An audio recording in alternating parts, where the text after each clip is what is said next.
Hey, it's Warren Huart here. Hope you're doing marvellously well. Today I'm joined by Colin from McDSP. How are you, mate? Pretty good. How are you, sir? So, a couple of things. I understand the Mac DSP is literally just DSP. Literally, I suppose, yes. Oh no, I mean, you're like everybody thinks it's digital, but it's not. It's Oh, right. Yeah, it's McD as in McDowell, and then Yeah. signal processing. Okay, good. And the name actually comes from a license plate on my car, which my wife got me for my, 30th birthday, because I had realized that I had turned 30 and I didn't have a cool car, and I had a really cool wife, so she got me a cool license plate. And the time to name the But you didn't get the cool car; you got the cool license plate. Got the cool license plate, and it sort of stuck. And then when it came time to name the company, I came up with a bunch of really bad names, and McDSP seemed okay, so I took it. So that is actually cooler than what I thought it was, because I thought it was literal, like taking the Mac from your name and putting DSP. That's actually cool. So it comes from a license plate. I like that. Yeah, and Good on the wife. Yeah. So big points there. But Now, we were just talking earlier. I got introduced to your plugins in 99, 2000. I don't remember if it was, it probably was 99, because I was making an album with Dave Jordan. And Dave is, I've interviewed him before and people have heard me talk about him. He's one of my mentors. He is an amazing producer and engineer. And he was one of the first guys that I ever knew that was recording on tape and then transferring to Pro Tools. Probably, as early as 91, 92. When did they launch the first Pro Tools? You'd know this. Well, I kind of count the first Pro Tools as like maybe 1994, when they started to have the new bus system with the cards. Right, I remember the new bus. What was the one before that, though? Because he was telling me he would bring it in with like 4 or 8 tracks. And yeah, like Sound Tools. Sound Tools, that's probably what it was. Yeah. So he was, for me, in my humble opinion, like a pioneer of that kind of way of working, because he was working on 2-inch tape, and then he was in those days he was using it just for vocal comping. So he was telling me he was dumping in vocal comping. Then when the new bus came out, he was dumping tape in to do drum editing. Yeah. And that was kind of the birth. So for me, I feel like he was a pioneer in really knowing what was out there. So in 99, 2000, we made a record together, and he said to me, you have to check out these plugins. And they were your plugins. Cool. Now, the thing about your plugins that I love, and I know, I was talking to Dave Pensada about this as well. He was another early fan as well. As far as I'm concerned, and I could be wrong, but, I would consider you the pioneer of analog simulation. Maybe that's an oversimplification. But it was taking the principles, because what was happening with the Avid stuff, which was really good, it was great. The Avid plugins were great. The Wave stuff was coming out. It was all really, really good. But it was all sort of really embracing digital in a way that was great, but it was also the reason why a lot of us didn't adopt it, because a lot of us didn't adopt digital because it sounded so clinical. And then you came out in 99, 2000 with plugins that seemed to, I don't know, they seem to work with my brain. Like even now when I'm mixing, if I just want to make something slightly brighter, when I reach over to my console, I'll go, around about 3 or 4K, I need some high mid boost, and I just kind of give a nice, and it works. It works on a 1073, it works on a 550, it works on an SSL, but in the wonderful world of very clinical digital plugins, it tended to be like, oh, that's a little bit harsh. But then your plugins came out, and I could boost and cut stuff in a very beautiful way.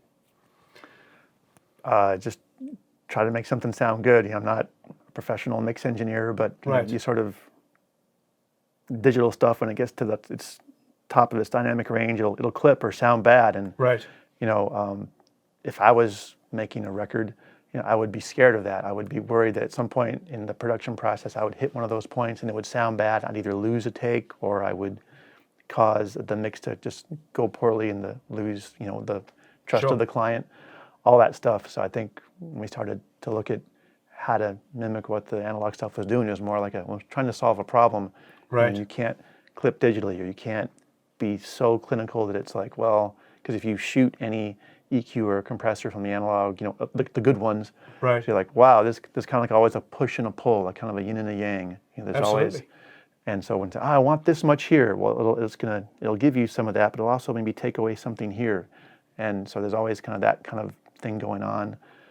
So we try to design the products to do stuff like that, and then just like the analog saturation modeling was just again like a solution to a bad problem. If you clip digitally, everybody knows. I mean, even if you're your friend who doesn't mix at all go, wow, what was that? Did you like drop something? Someone sneeze in the Sure. tape? And you're like, well, I'm going to fix that later. So I think that, and people that were like using like tape machines to like, as their production content media playback system, they were doing that because they knew that if any of those things would happen, there'd be some give and take, there'd be some saturation. It would all sort of almost like take care of that. Right. So you could just work on mixing and not worry about these other sort of technical, edge cases that just would drive you crazy if they were to occur. Right. Yeah, I mean, I know I used the word pioneer, but for me, you were the first guy that really addressed that. I remember when the analog channel came out, it was hard not to put it on every track. Yeah, no, I think that whole success of that product, I think, mostly was due to the fact of the people using it, because when I did it, I was like, man, this is like, you don't hear anything unless you really hit it hard or hit it a certain way or use it with certain types of music.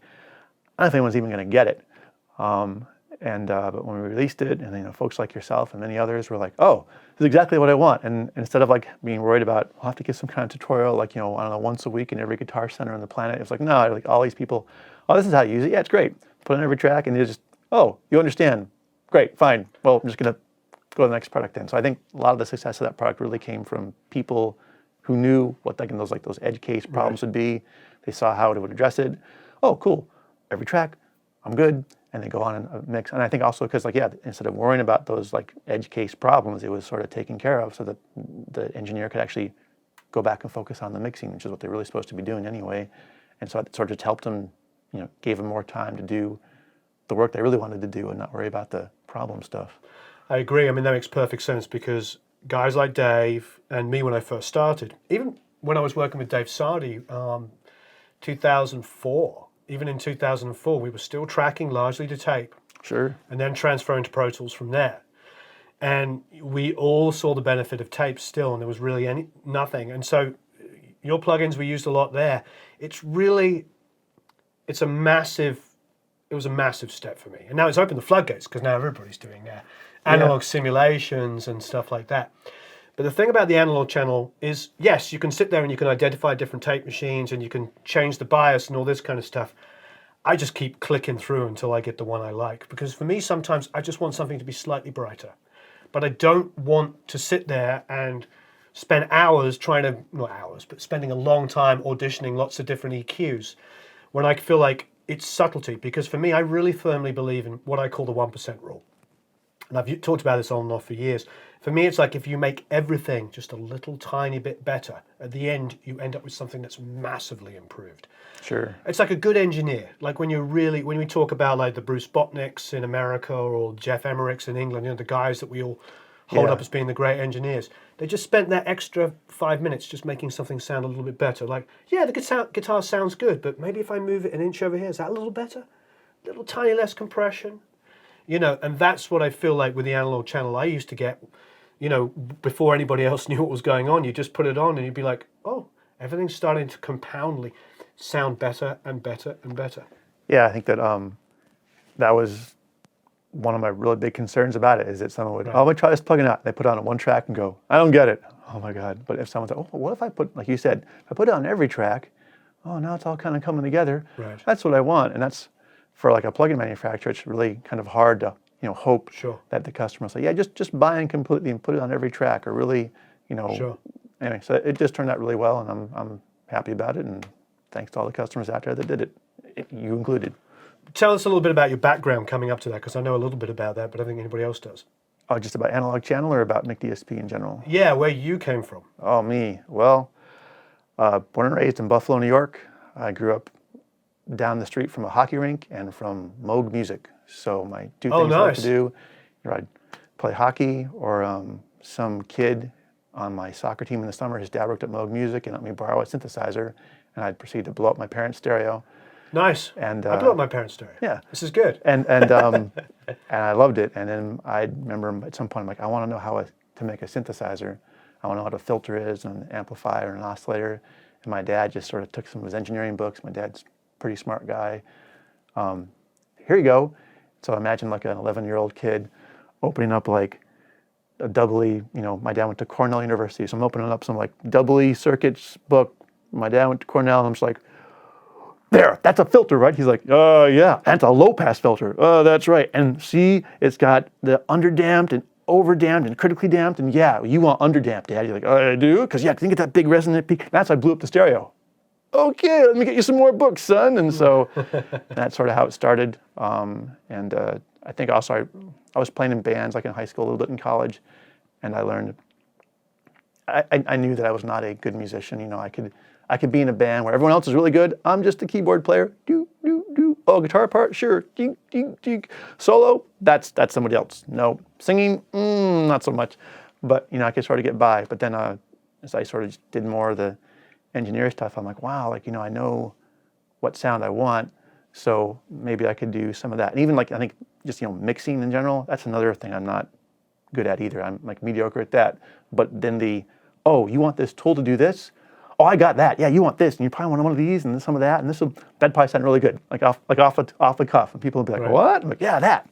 How should I balance that with the drums? I could probably talk to Warren, talk to somebody else, you know. But right. That's just sort of how I sort of found my niche. I think that the music industry or the creative media industries, sure, there's all these specialties people can have, and so I guess if I had a specialty, it was. Not as a musician, not as a mix engineer, but as you want a tool to do that? I know what you want. And then, boom. So that's how. But you had a musical background, so you understood what people wanted. Yeah, or which is huge.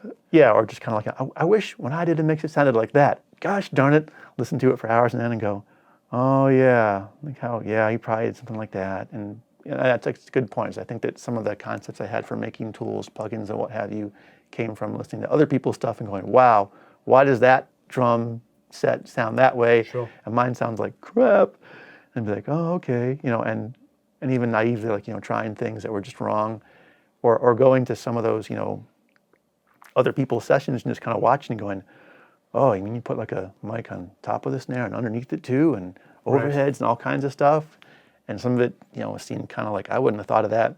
Other things seemed like really obvious, like, yeah, you know, I just walk around the room until I find a place where the drums sound really good. I put a mic there. That's totally brilliant. Okay, good idea, you know. And so just, right. you know, but all those things, you know, I didn't like know how to do. I just watched other people do it and go, that's a really good idea. I'm going to steal that, and okay. And well, it's been said by many people, and it's been attributed to many people, from Picasso to Shostakovich to everybody, that, what is it, good artists borrow and great artists steal.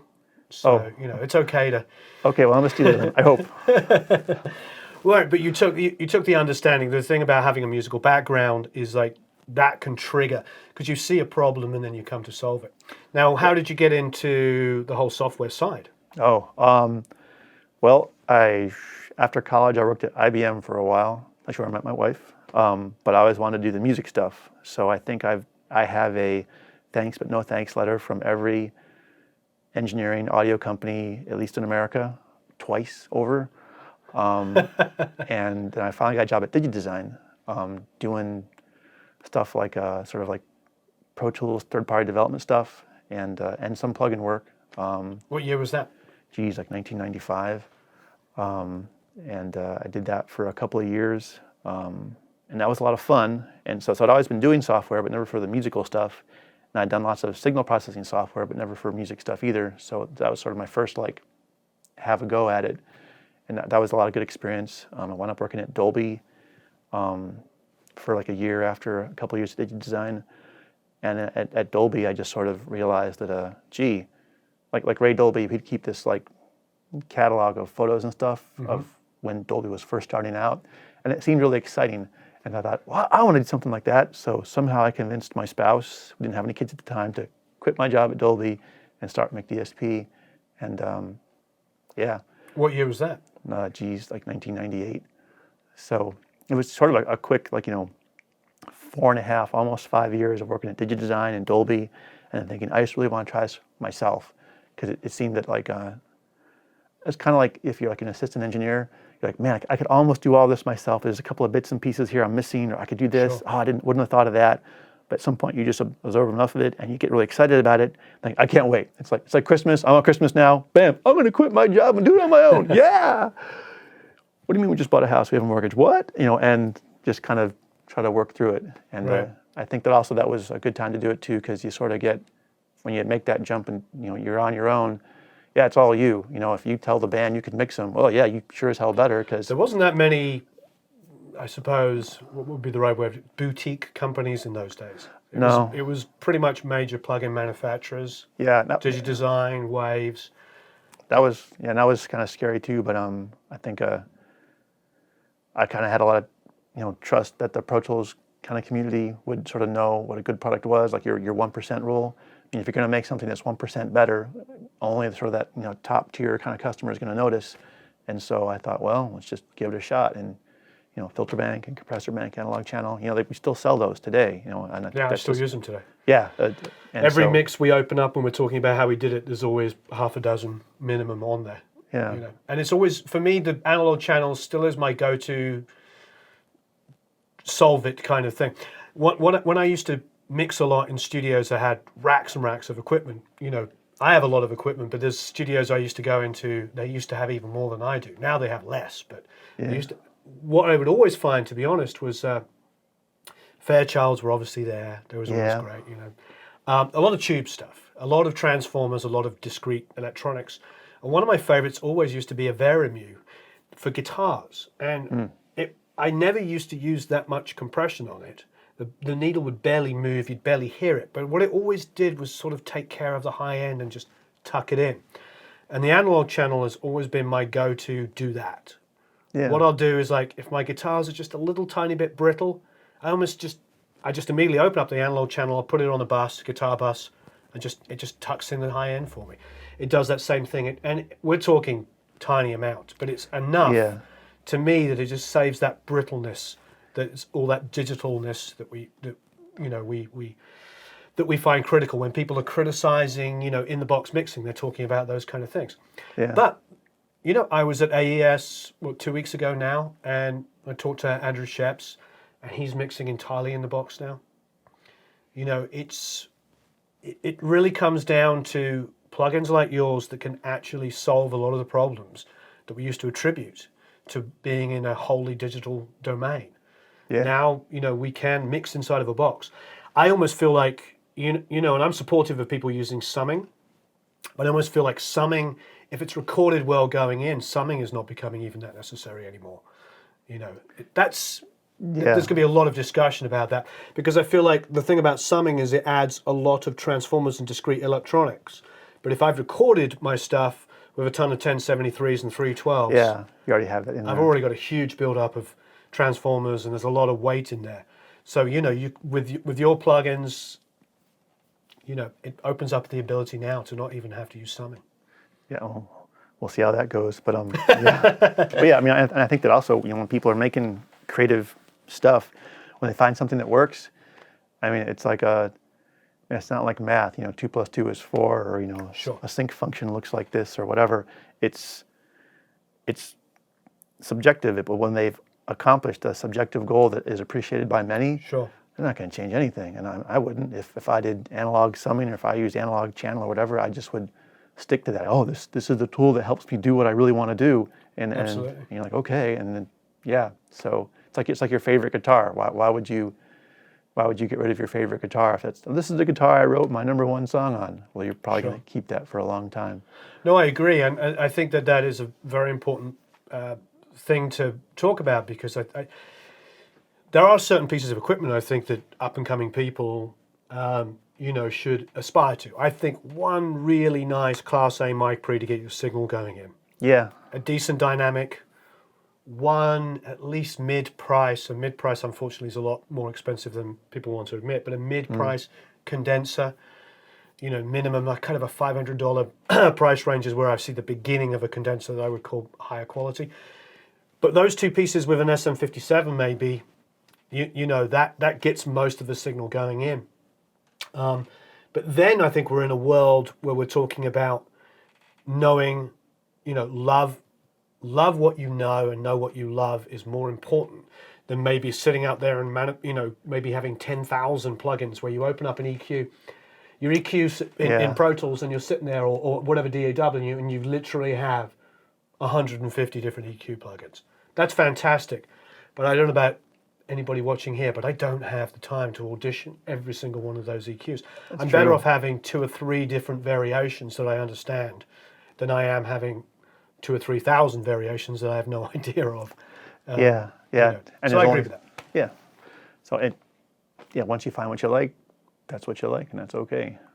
And for a lot of people that don't have those Class A pieces of equipment going in, the thing about the analog channel and the filter bank and the compressors is that they do offer that. They feel like they're adding that transformer weight, at least to my ears, especially with the analog channel where you can add like the little bump.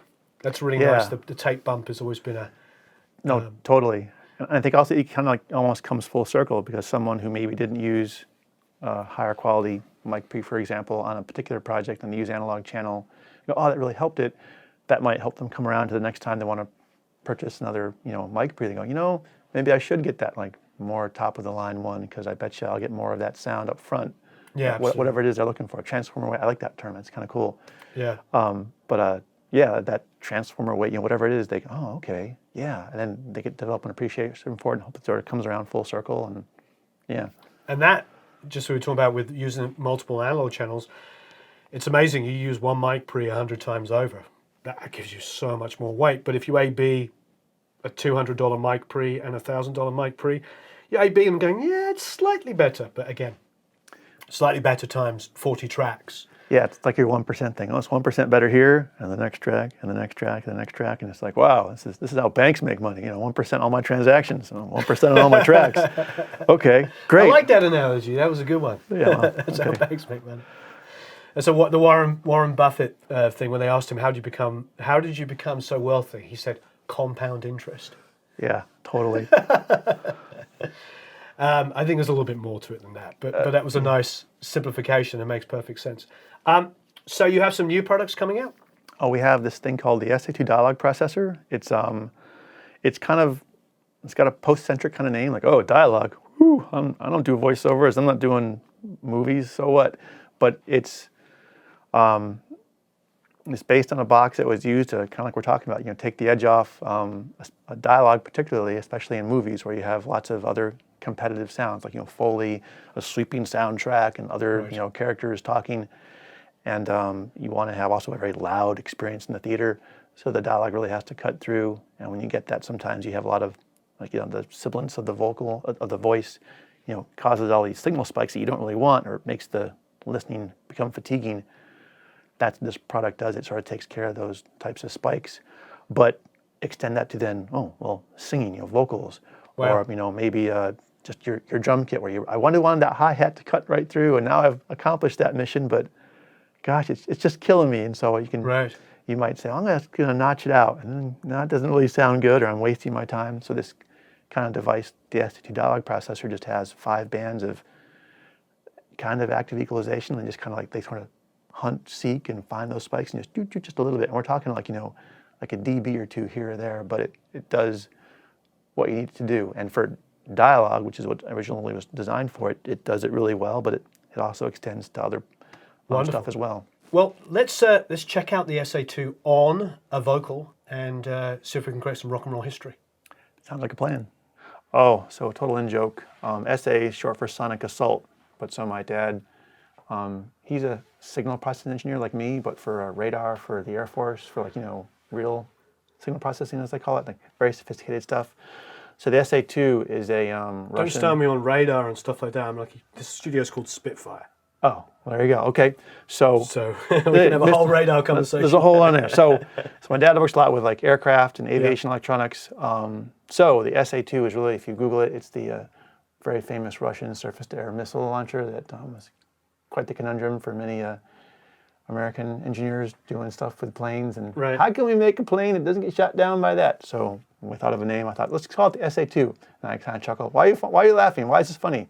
It's going to be funny to only my dad. So sure enough, only my dad has emailed, hey, the SA-2? That's like that Russian surface-to-air missile.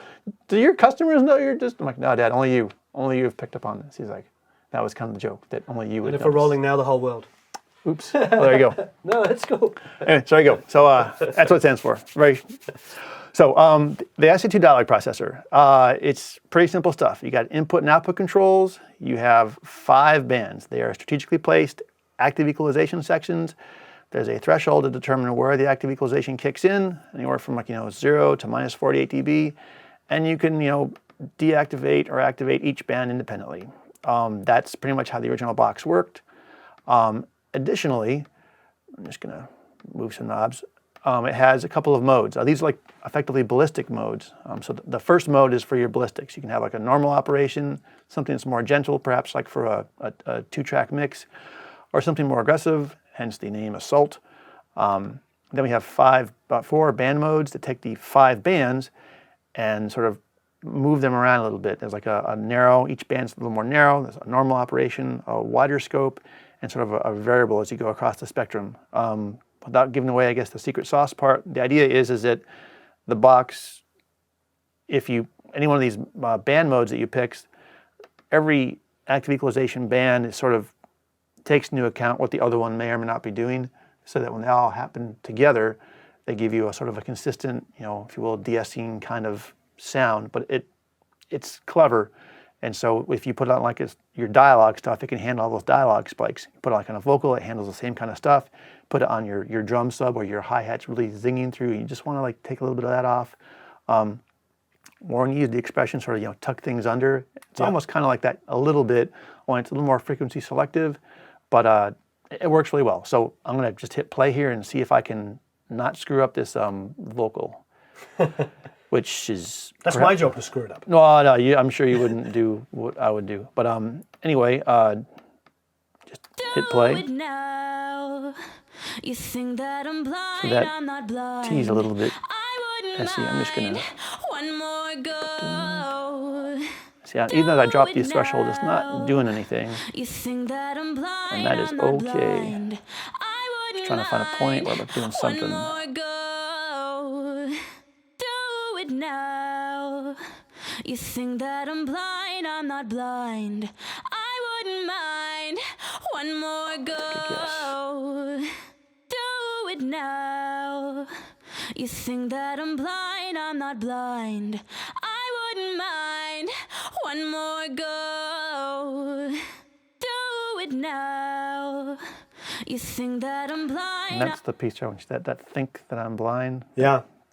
And so, and what's, to me, I think is very interesting as the signal processing nerdy person, is that you think of sibilances, S's and T's. Oh, it's like all the frequencies all going crashing down. And it's not.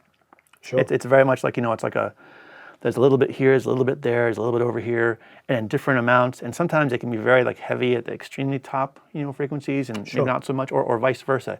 And it depends on the person's voice and how they're singing or what they're saying. So for dialogue, the traditional de-esser, you can just drive yourself crazy and think, well, I'll de-ess 6 dB at 2K or whatever. Well, it doesn't really work that way. You have to have sort of a bunch of components in a complete system, sort of seeking and hunting. And then as the events happen, oh yeah, I got that. Oh, I got that one. And when we hit play, do it now. You think that I'm blind. And right there, she's got a sort of a woofy thing here, but this really high frequency thing here, but nothing in the middle. So, if the range of the operation here is maybe 1K to 15K, we're seeing something, wild guess, around maybe 3K, and something closer to probably 11 or 12K, but nothing kind of in the middle. And that's something I think that's not intuitive when you're trying to tune up a vocal. It's oh, I got some S's, I'll just scoop it all out. And if I'd done that, I would have had this big, maybe sure. cut, some kind of shelving EQ kind of shape from say 3K to 15K, which probably would have deadened it a little bit. Whereas I can just say put something like this on there. It's strategically picking out just the frequencies I want and just choo-choo. And then I've also put it into assault mode, which is a crazy fast ballistic. So the meters kind of give a little bit of a slower release to just sort of make sure the operator has noticed that it's done something. But assault mode is very quick, so I can go in there and go, oh, I'll take care of a little bit of that, and we're done. And this is very much like what you were saying, Warren, about the 1%. It's that's the 1%. It's the right. I think the performance is great. It's got some nice effects in there. I'm sure you've already balanced it very well with the rest of the mix. But maybe that you think that I'm blind segment right there. Just a little bit too much of that little woofy. How can I fix that? Great. Boom! I can just touch it up a little bit there, and I'm done. And I guess that's something else too. Is it's the classic dilemma of the good audio engineer. If you've done a good job, no one will notice the things that you fixed because oh yeah, well, I spent Sure. an hour on that. I didn't notice. I'm sorry. It just sounded fine. I know it sounded fine because I fixed it. Because you mean, so that is in a nutshell what the SA-2 Dialog Processor is. Your 5 bands of strategic EQ. You got 3 ballistic modes, 4 band modes. It's easy to use. I like actually what Mike Winkler says about it. It's sophisticated, so it's simple, and it is. It is really simple to use. One of the things I don't do that a lot of guys do in vocal mixing is use multiband compression. I pathologically hate multiband compression on vocals. A multiband tool, whether it's like multiband compressor, Yeah. you can do a lot with that, and I think that is a classic example of what is unfortunate about digital music production. Is that here's a tool, you can divide the signal up into all these different frequency bins and do whatever you want with them, and it'll blend them back together, and hey, you're good. And in some cases, sometimes that process is necessary, needed, whatever, but Sure. sometimes it gets overused. Exactly. Or let's pick on the vocal, because like that, a voice again is a blend of all kinds of frequencies, weaving and interacting, and it's just, that is difficult. So I think that you can get yourself, you might think, I solved the problem, but then if you back off and listen to what you've done, you may have just created more problems than you solved. Yeah, I know there's a couple of mixers that talk about using multiband. Well, one in particular on vocals, and I've tried using the presets, and to me, it does far too many generic things to it for me. I need detail, and so what I end up doing quite often is using 3 DSs. Yeah, sure. I'll put a DS, compress, DS, compress. I might put a little EQ there. What I do often is I boost the top end because I want my vocal to be a little brighter. But then I immediately run a de-esser because it's exaggerating certain frequencies too much. Yeah. Certain vowels and sibilants too much. Totally. And that the singer is a very dynamic instrument. There's parts of the song where they're, upset and dumping their boyfriend. There's other parts where they, I don't know, or whatever. It's just, that's what you want, right? That's what, is going to sell the song is the person singing it.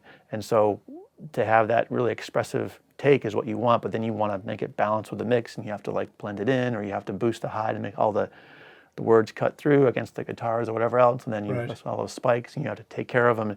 And the band just thinks, you got this, we'll be back in an hour. You're like, what? Right. And I think that's something else. I think just rambling, but what people expect the mix engineer to fix or do, and the amount of time they expect it to be done is very unrealistic. I think that if the band's going to rehearse for 6 months before they go into the studio to record with someone like you, well, they can sure as hell wait 6 hours while you mess around with a vocal on one song, because it was a great take, but it's kind of dynamic and all over the place, and I might need 3 de-essers and 3 compressors, and so just you guys come back tomorrow. I wish bands would spend 6 months rehearsing before they came in these days. Perhaps I dated myself a little bit with that comment. We both are. Anyway. We both are thinking that way. But no, I understand fully. I think this is a fantastic tool. I can't wait to get using it myself. It's a great idea.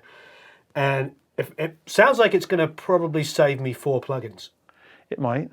Which is all good. Yeah, sure. I mean, and simple is better. Keep it simple. Simple is better.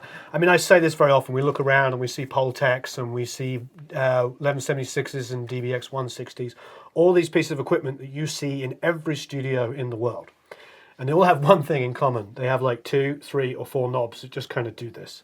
And when you're being creative and you're moving quickly, you don't want to sit there with tons and tons of fiddliness.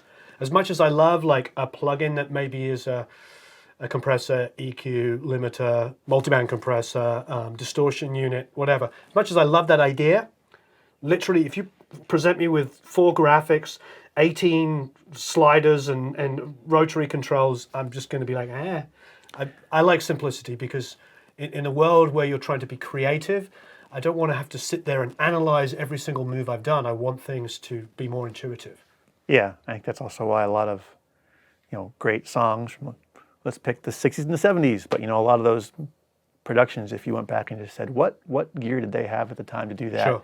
And they give you this, you're like, well, that's it? Where's no, that's all they had. And you're like, wow, that's pretty amazing, because it was good sounding equipment. It was simple, well, not all simple to operate, but it was the way the ergonomics of the user interface was designed. It was, this is the good knob, this is the better knob, this is the, whatever knob. And, sure, it was intuitive. Yeah, and then that's what let the engineers actually mix the record.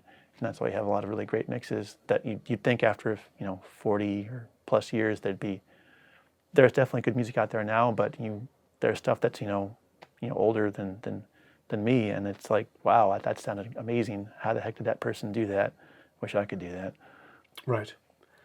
It's making great, simple decisions. Yeah. Put the mic in the right place, use a nice piece of, as good as you can afford piece of equipment coming in, and then let's play along with the SA-2. So we're going to try it out on some stuff and have some fun with it.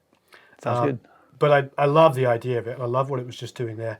And again, yes, subtlety. Are you finding, we put it there at the end of 2 different compressors that I was using. Yep. Do you have a preference in position? I think sometimes before any compression is good. Right. But in this particular case, because it was your mix, and Yep.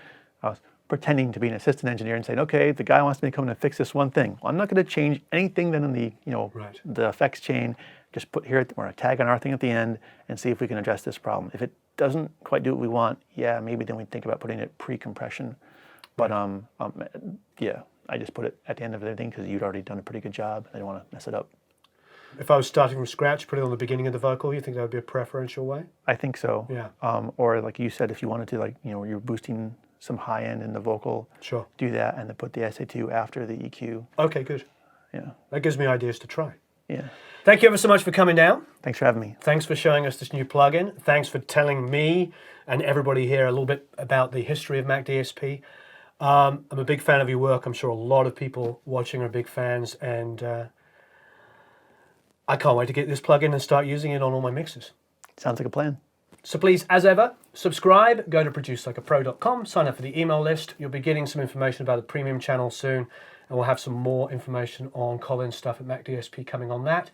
And as ever, please leave some questions and comments below. If you've used his plugins, please tell us where you use them and how you use them. If you've got any experiences, if you have any tips on how you use them, please let me know. I learn as much from you as you do from me. Actually, probably more from you guys than you could ever imagine. So please leave some questions and comments below. Thanks for watching.